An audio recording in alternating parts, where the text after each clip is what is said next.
چھوڑ کے جہاں کوئی آئین کی تو تم اس میں ترامیم کرو. آج تک ترامیم ہو رہی ہے. 18ویں ترمیم، 19ویں ترمیم، یہ ترمیم وہ ترمیم. اپنے آئین میں اتنے نقائص ہیں کہ بار بار ترمیم کرنا پڑتی ہے. پیغمبر کو بتا تھا کہ آئین کی کتاب ان کے ہاتھ میں دے دوں گا، ان کے ہاتھ میں دے دوں گا، ان کے ہاتھ میں دے دوں گا، تو یہ مسئلہ کریں گے تو میں اللہ کا ہاتھ چھوڑ کے جا رہا ہوں. اس لیے کوئی کتاب نہیں دی، اس لیے کوئی سسٹم نہیں دیا، کوئی سسٹم نہیں دیا، کوئی طریقہ ہے وضع خلافت نہیں دیا. کیسے میرے بعد جانشین چنو گے؟ کوئی طریقہ نہیں. اس نے کہہ دیا کہ میں چن کے جا رہا ہوں، میں بتا کے جا رہا ہوں. تو طریقہ یہ ہے کہ جسے میں کہوں گا وہی ہوگا. یہی طریقہ ہے، جسے میں کہوں گا وہ ہوگا. توجہ فرما دیا. تو اب غدیر جو ہے وہ ہماری ریڈ لائن ہے. غدیر ہمارے ہونے کا مقصد ہے، غدیر دین کا مقصد ہے. غدیر من کنت مولا فہذا علی المولا، یہ دین کا مقصد ہے. اب اگر میں کہہ دوں کہ یہ نوجوان جو بیٹھے ہیں، جو بیچارے اتنی پریشانی میں مبتلا ہو جاتے ہیں، مختلف فورمز پر، مختلف پلیٹ فارمز پر، کبھی اپنے دفاتر میں بحث کر رہے ہیں، کبھی اپنے سکولز میں بحث کر رہے ہیں. میرا بیٹا بھی بعض اوقات پریشان ہو جاتا ہے، او لیولز کر رہا ہے، وہ کہیں نہ کہیں کسی نہ کسی سے بحث اس کی ہو جاتی ہے. وہ بار بار آ کے سوال کرتا ہے، بابا ایسا ہے، بابا ایسا ہے، تو بتانا پڑتا.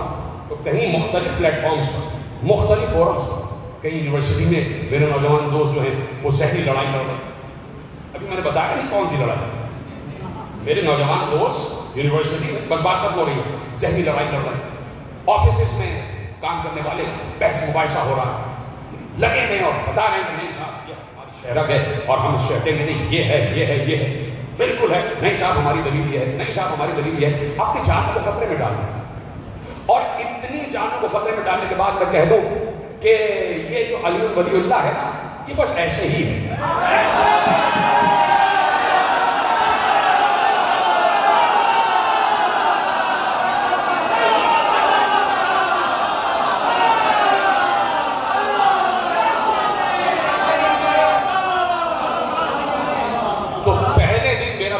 سوال کرے گا اور نوجوان دوست بھی سوال کریں گے کہ ہم کائے کے لیے جو ہے نا 76 برس سے پھٹے کرتے چلے آ رہے ہیں، ہم کیوں لڑنے چلے آ رہے ہیں؟ تو اپنی جانے کیوں خطرے میں ڈالنے گا؟ جب یہ واجب ہی نہیں ہے تو کس بات کا لڑنا؟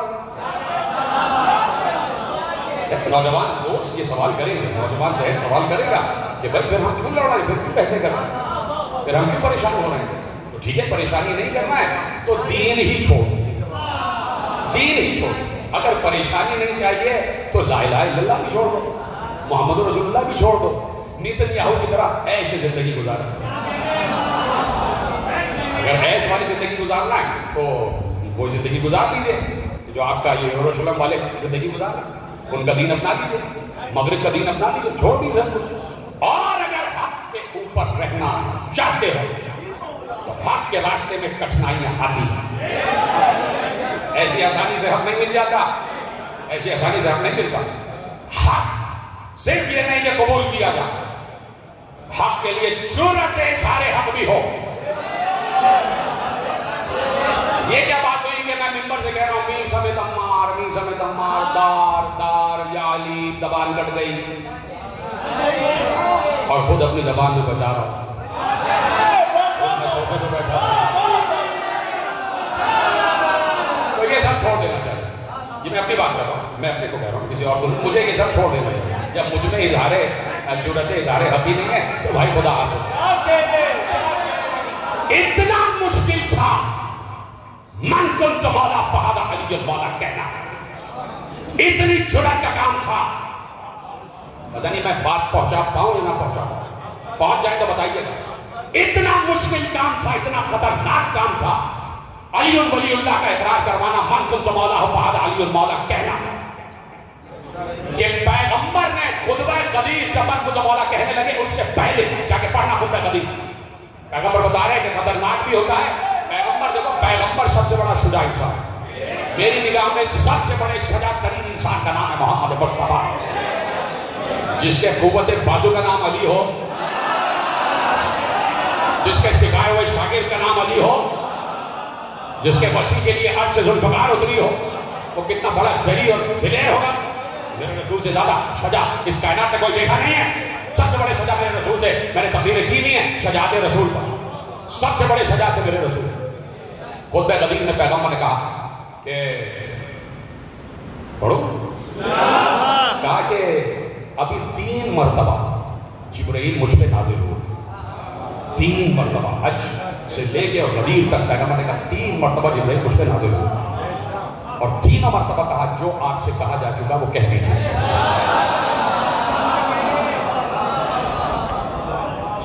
یہ چونکہ میرے مکتب کے علماء نے خطبہ غدیر لکھا ہے اس لیے میں کہہ رہا ہوں، ہر عالم نے اس کو انڈورس کیا ہے، جا کے آپ پڑھیے گا، سب نے اس خطبے کو انڈورس کیا ہوا ہے اور خطبہ مصدق ہے جو آپ کے حوالے کر رہا ہے۔ کیونکہ میں نے کہا پتہ ہے جب 3 مرتبہ جبرائیل مجھ پر نازل ہوئے تو میں نے کہا کہ پروردگار کیا یہ کہنے سے مجھے معافی نہیں مل سکتی؟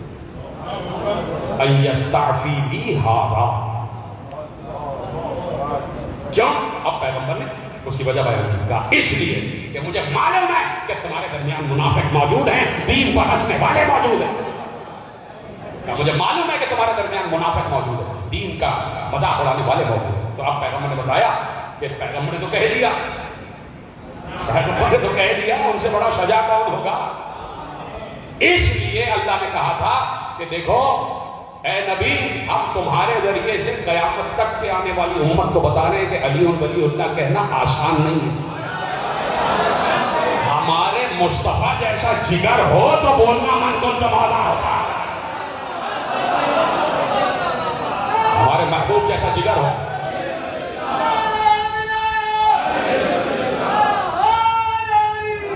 تو بولنا علی ولی اللہ۔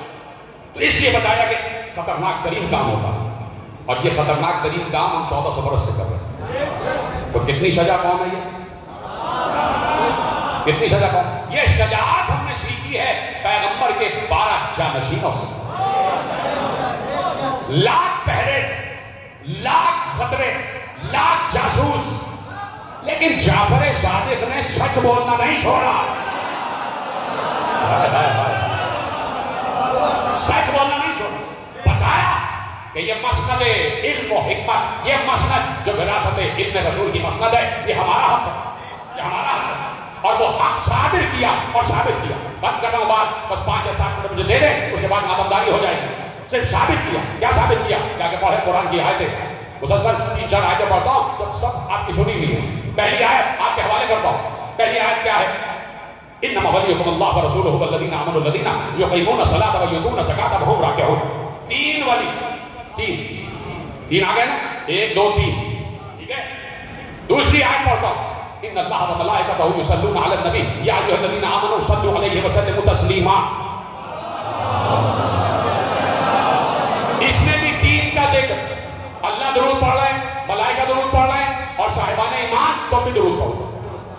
3۔ تیسری آیت پڑھتا ہوں آپ کے حوالے، اطیعوا اللہ واطیعوا الرسول واولی الامر منکم۔ 3 اطاعتیں، ٹھیک ہے، ولایتیں 3، اطاعتیں 3، اطیعوا اللہ واطیعوا الرسول واولی الامر منکم۔ 3 ولایتیں، ولی اللہ ہے، ولی رسول ہے، اور دوران رکوع جو زکوٰۃ دیتا ہے وہ ولی ہے۔ 3 ہو گئے۔ اب ایک اور آیت سنیے، اللہ کہہ رہا ہے قل اعملوا فسيرى الله عملكم ورسوله والمؤمنون۔ ان سے کہو اے نبی، ان تمام انسانوں سے کہو، تمام انسانوں سے کہو، تم عمل کیے جاؤ، تم عمل کیے جاؤ، تم عمل کیے جاؤ۔ تمہارے ہر عمل کو اللہ بھی دیکھ رہا ہے، رسول بھی دیکھ رہا ہے، اور کچھ مومنین بھی دیکھ رہے ہیں۔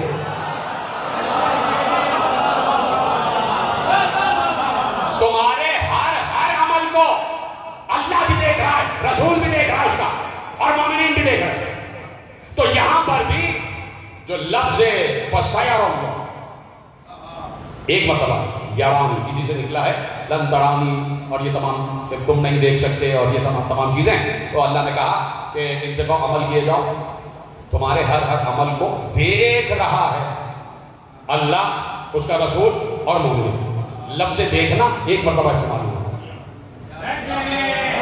لفظ دیکھنا کہ دیکھ رہا ہے ایک مرتبہ استعمال ہوا۔ اس کا مطلب ہے کہ جیسے اللہ دیکھ رہا ہے ویسے ہی رسول دیکھ رہا ہے، جیسے رسول دیکھ رہا ہے ویسے ہی مومنین دیکھ رہا ہے۔ اب پوچھا گیا مومنین سے کیا مراد ہے؟ پوچھا گیا مومنین سے کیا مراد ہے؟ بس ختم کر رہا ہوں بات، کیونکہ مجھے وقت دیا گیا کہ مومنین سے کیا مراد ہے۔ بھائی مجھے ان شباب المومنین والوں سے ڈر لگتا ہے کہ بھائی وہ کہیں ناراض ہو جاتے ہیں بعد میں، کہ بھائی وہ اتنا لمبا کر دیا، ہمیں ماتم کرنا تھا، یہ وہ خدا ان کو سلامت رکھے. توجہ ہے، لفظ دیکھنا ایک بات، جیسے اللہ دیکھ رہا ہے ویسے رسول دیکھ رہا ہے ویسے مومنین دیکھ رہے ہیں. کہا بھائی مومنین کون ہے؟ تو مولوی صاحب نے کہا مومنین سے مراد مسلمان. بڑے اکڑ کے انہوں نے مسلمان مسلم. دیکھا اچھا مسلم تو آپ بھی مسلم ہیں؟ کہا الحمدللہ. تو آپ بھی ویسے ہی دیکھ رہے ہیں جیسے اللہ کا رسول دیکھ رہا ہے.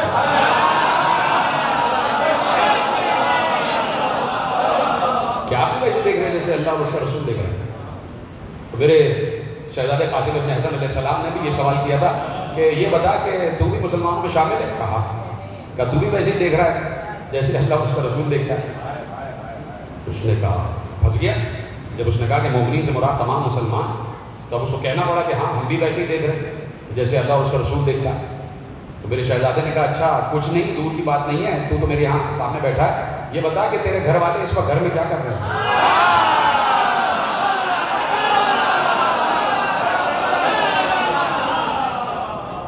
تو مولا نے کہا کہ میرے قاسم مولا نے کہا کہ اچھا اگر تو نہ بتا سکے تو ہم بتائیں. اتنا بڑا دعویٰ کر دیا آپ نے. ہاں یہ بتائیے آپ کی نگاہ میں مومنین سے کیا مراد ہے؟ میرے شہزادے قاسم بن حسن علیہ السلام نے کہا کہ سنا، یہاں مومنین سے مراد پچھلے عہد میں میرے بابا حسن اور اس عہد میں میرے چچا حسین کا جیسے اللہ اور رسول دیکھتا ہے ویسے ہی ہر دور کا امام دیکھتا ہے، ہر عمل کو دیکھتا ہے، ہر عمل کو اور ہر جگہ دیکھ رہا ہے. اللہ دیکھ رہا ہے اس وقت سب کو کہ نہیں. اب پتا چلے کیسے معلوم ہو کہ دیکھا کیسے جاتا، دیکھا کیسے جاتا. صرف ایک جھلک میرے چھٹے امام نے جب درس لگا ہوا تھا، مدرسہ بنا ہوا تھا اور میرا مولا 500 موضوعات پر گفتگو کر رہا تھا، انہی موضوعات پر بات کرتے کرتے جب میرے مولا نے روشنی پر بات کی، جب لائٹ پر بات کی، روشنی پر، نور پر بات کی، کہ دیکھو سب سے زیادہ تیز رفتار جو ہے وہ نور ہے، سب سے زیادہ تیز رفتار ہے نور. سمجھ رہے ہیں آپ؟ اور سمجھیے گا کہ یہ مولا کی بات ہے. اور مولا کی بات آپ تصور کریں کہ اگر آپ اس دور میں بیٹھے ہوتے میرے مولا صادق کے سامنے یا میں بیٹھا ہوتا تو ہم اسے کیسے سمجھتے؟ تو توجہ سے ایک ایک اپنے دماغ کی رگ کو، دل و دماغ کو ملا کے، سگنلز کو ملا کے یہ بات سمجھیے گا. اور جو سائنس پڑھے ہوئے وہ تو بہتر پہنچ جائے گے فوراً. یہ پورا آنکھ کا سسٹم آپ کو معلوم ہے، پورا سسٹم معلوم ہے، ریٹینا سے لے کے اور آگے تک، وہ بتانا مقصود نہیں ہے. تو کہا کہ دیکھا کیسے جاتا، دیکھا کیسے جاتا. کچھ لوگوں نے آج سے 200 برس پہلے کہا کہ آنکھ دیکھتی ہے، آنکھ میں نور ہے، وہ دیکھتی ہے، وہ دیکھتی ہے. بعد میں پتہ چلا نہیں صاحب آنکھ نہیں دیکھتی، آنکھ نہیں دیکھتی. یہ بات کی بات ہے. میرے مولا نے اس وقت کہا سنو آنکھ نہیں دیکھتی. اصل میں جب چیزوں پر نور پڑتا ہے تو وہ نور منعکس ہو کے تمہاری آنکھ میں آتا ہے اور پھر آنکھ دیکھتی ہے. اور نور کی رفتار اتنی تیز ہے کہ تمہیں پتہ ہی نہیں چلتا.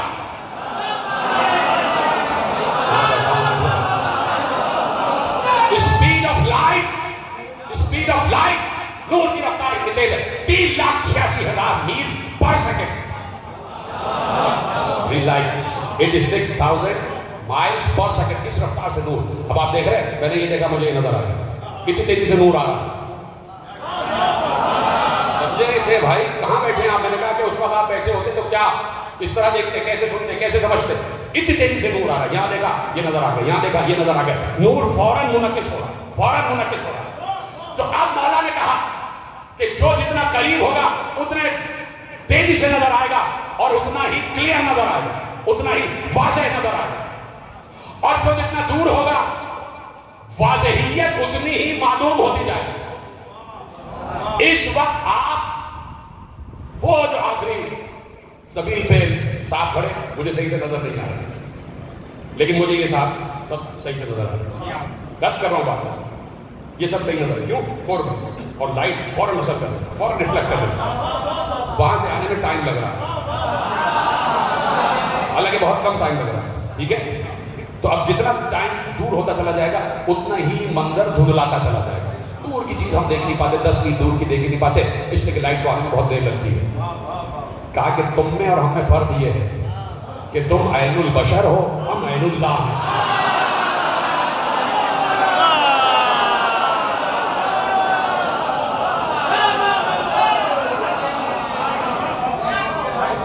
دیکھ رہے ہیں میں کتنا خوفزدہ ہوں اس وقت، مجھے تقریر جلدی سے وائنڈ اپ کرنا پڑ رہی ہے، خوفزدہ ہوں میں اپنے بات بھی بھائیوں سے۔ تو جتنا انسان کا کلیئر ویژن ہوگا اتنا ہی وہ مناظر کو دور سے دیکھ سکتا ہے۔ اب فرق کیا ہوا عین البشر اور عین اللہ میں، کہ عین البشر یہ ہے کہ یہاں سے وہاں، وہاں سے یہاں دیکھ سکتا ہے، اور عین اللہ وہ ہے کہ جو حجاب کے پس حجاب بھی دیکھے، جو پردے کے اس طرف بھی دیکھے، جس کی آنکھوں سے سارے پردے ہٹ جائیں، یعنی نور کی اتنی شدت ہو کہ چیزیں محب ہوتی چلی جائیں، محب ہوتی چلی جائیں۔ تو اسی لیے یہ ذکر اس لیے ہے تاکہ اندر کے نور کی شدت میں اضافہ ہوتا ہے، معرفت میں اضافہ ہوتا چلا۔ کبھی کبھی میں نے بات بالکل تقریر مڑ گئی مشاہد کی طرف، معرفت میں اضافہ۔ میں نے کہا تھا کہ جاؤ گے کربلا، جا رہے ہیں کربلا، بہت سے لوگ جاتے ہیں، خدا سب کو توفیق دے۔ پہچانتے بھی ہو حسین ابن علی کو، معرفت ہے اس کی، جس کی مرتبہ پہ جا رہے ہو معرفت ہے۔ کچھ لوگ کمانے جاتے ہیں، کچھ لوگ کمانے جاتے ہیں، ٹھیک ٹھاک کماتے ہیں، اور ایک ایک زائر کو جو ہے وہ پیسے دے رہے ہوتے ہیں کہ پر زائر ہمارا اتنا ہوگا۔ بہت سے لوگ جاتے ہیں، یہ میں بتا رہا ہوں یہ ہوتا ہے کہ اگر 75 زائر ہیں اور ہمارے نام پر 50 زائر آ گئے تو ہر زائر پر میں $50 دوں گا یا $25 دوں گا۔ ٹھیک ہے لے لیجیے آپ، کوئی منع نہیں، بالکل نہیں، آپ جائیے لیجیے۔ لیکن حسین ابن علی کو پہچانتے ہیں، جس کی زیارت کرنے جا رہا ہوں، یہ جو زری کے اندر مرقد ہے، اس مرقد کے اندر جو تربت ہے، اس تربت میں کون ہے؟ پہچانتے حسین ابن علی؟ اسی لیے کہا کہ ہماری معرفت کے ساتھ آنا زیارت ہے۔ اسی طرح ماتم کرو نا تو یہ سوچ کر کرو کس پر ماتم کرو، کس پر ہو، کون ہے حسین، کون ہے حسین۔ پھر جو گریہ ہوگا نا، پھر جو ماتم ہوگا، پھر آنکھیں بھی ماتم کریں گی، پھر قلب بھی ماتم کرے گا۔ تو اس لیے مجالس برپا ہوتی ہے کہ پہچانو، پہچانو۔ آج جس امام کا تذکرہ ہے اس نے کیا کہا؟ ہم بقا او اب کا او تباہ کا وجبت لہ الجنہ۔ کیا رحم ہے اس کے ساتھ ساتھ کیا بے کسی ہے کہ حسین کا 5واں بیٹا، رسول کا 6واں وارث، کہہ رہا ہے کہ دیکھو رو لو۔ اچھا رو نہیں سکتے تو رونے جیسی شکل ہی بنا۔ کیا بے کسی ہے خدا کے قسم، کیا بے کسی ہے۔ وہ ہم سے کہہ رہا ہے کہ اچھا رو نہیں سکتے تو رونے جیسی شکل ہی بنا۔ کائنات کا عظیم ترین مالک کہہ رہا ہے اچھا رونے جیسی شکل بنا۔ ہم تمہاری جنت کے وارث ہیں، ہم تمہاری جنت کے ضامن ہیں۔ وہ ہے ہمارا امام، جس کے لیے آپ بیٹھے یہ کثیر تعداد میں، خدا سب کو سلامت رکھے، اور جہاں جہاں مومنین مومنات آباد ہیں سب پروردگار نظر بد سے محفوظ رکھے۔ یہ ہے امام جعفر صادق، کہ جس نے عزائے حسین کو بڑا فروغ دیا ہے میرے عزیزوں، بڑا فروغ دیا۔ ہر امام نے یہی کہا جاتے جاتے کہ دیکھو عزاداری برپا ہوتی رہے، عزاداری برپا ہوتی رہے۔ میرے 10ویں امام نے کہا تھا اپنے بیٹے سے کہ دیکھو مکے میں حج کے دوران حبش سے کچھ لوگ آتے میرے چاہنے والے، وہ آ کے وہاں ماتم کرتے، حج پر ماتم ہوتا تھا، حبش سے مولا کے چاہنے والے آتے تھے اور مکے میں کعبے سے متصل ماتم کرتے تھے۔ امام ان کو ہدیے دیتے تھے، وظیفے دیتے تھے۔ امام نے کہا دیکھو وہ آتے ہیں دور سے، ان کا وظیفہ نہ روکنا، ان کو وظیفے دے، وہ ماتم کرتے ہیں، ہمارا ذکر کرتے ہیں، ہم پر روتے ہیں۔ تو میرے عزیزوں رونا بڑی اہمیت رکھتا ہے، یہ انسان کو انسان بناتا ہے۔ پیغام جا رہا ہے، بس 2 منٹ اور اس کے بعد آپ کے لیے دعا۔ میں بار بار یہ پیغام کہتا ہوں کہ رونا اس لیے ضروری ہے کہ آج سے زیادہ رونا، آج سے زیادہ گریے کی اہمیت کیسے واضح ہوگی۔ میں یہ کہنا چاہتا ہوں کہ یہ جو فلسطین میں ہو رہا ہے، تو بچے بھی مارے جا رہے ہیں، سب کچھ ہو رہا ہے، میں اکثر یہ کہتا ہوں کہ پنجاب کے ایک دیہات میں 5-6 برس پہلے کسی 12-13 برس کے لڑکے نے کسی کی زمینوں میں داخل ہوا اور اس نے وہاں کی فصلوں کو چھیڑا، اور کچھ درخت لگے تھے ان سے پھل کھانے لگا توڑ کے۔ وہ زمیندار غصے میں باہر آیا، اور اس نے لڑکے کو پکڑا، ملازمین سے کہا پکڑو اس کو، اس نے میری فصلوں کو نقصان پہنچایا۔ اس نے اس بچے کے دونوں ہاتھ کاٹ دیے۔ یہ خبر ٹی وی پر چلی، ہر چینل پر چلی کہ اس نے اس 13-14 برس کے بچے کے دونوں ہاتھ کاٹ دیے۔ تو میں نے سب سے پہلا جملہ یہی کہا تھا کہ اب سمجھ میں آیا، جو عباس کے کٹے ہوئے شانوں پر روتا ہے وہ کسی کے بازو نہیں کاٹتا۔ جو عباس کے کٹے ہوئے شانوں پر روئے گا وہ کسی کے بازو نہیں کاٹے گا۔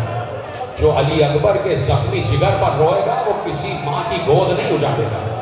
جو قاسم کی پامال لاش پر گریا کرے گا وہ کسی دولہا کو نہیں مارے گا۔ نہیں، جو علی اصغر کے زخمی گلے پر روئے گا وہ کسی بچے کو نہیں مارے گا۔ نہیں، جو سکینہ کے زخمی رخسار پر روئے گا وہ کسی بچی کو تماچے نہیں مارے گا۔ اس لیے عالم اسلام سے کہتے ہیں کہ رونے پہ پابندی نہ لگاؤ، رو رو گریا کرو، تاکہ معلوم ہو کہ کربلا میں ہوا کیا تھا۔ کربلا میں ہوا کیا تھا؟ ایک ماں ہے نا، 6 مہینے کے بچے کی ماں، 6 مہینے کے علی اصغر کی ماں، کیا قصور تھا علی اصغر کا؟ میرے مولا امام صادق کو یہ ذکر بہت پسند تھا۔ جب ذکر علی اصغر آتا میرا مولا پچھاڑے کھا کھا کے گریا کرتا تھا، سر سے امامہ اتار لیتے تھے اور سینے پہ ہاتھ مار مار کے کہتے تھے ہائے علی اصغر، ہائے علی اصغر۔ چوتھے امام نے بار بار پوچھا تھا کہ مختار سے پوچھو کیا علی اصغر کا قاتل پکڑا گیا، کیا ہرملہ پکڑا گیا؟ اس زخم نے آل محمد کو بہت کڑے زخم دیے، اس شہادت نے بڑے کڑے زخم دیے۔ تو اب وہ علی اصغر کہ جس کے لیے حسین نے ایک جملہ کہا، علی اصغر کو سامنے لا کے صرف ایک جملہ کہا تھا، اے فوج اشقیا، یہ بچہ 3 دن سے پیاسا، اور قیامت یہ ہے کہ اس کی ماں بھی پیاسی۔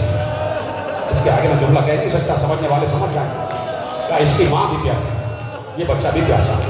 قصوروار ہوں، بچہ تو قصوروار نہیں۔ تو دیکھیے جو کچھ ہوا وہ مجھے پڑھنا نہیں ہے، میں صرف ایک منظر آپ کو دکھانا چاہتا ہوں۔ حسین نے قاسم کی پامال لاش اٹھائی اور پامال لاش کو گٹھڑی میں اپنے کاندھے پہ رکھا، اور حسین بڑے پروقار انداز میں چلتے ہوئے ایک بار خیمے میں داخل ہوئے اور جا کے کہا بھابی ام فروا، یہ تمہارے بیٹے کا لاشا آ گیا، یہ تمہارا قاسم۔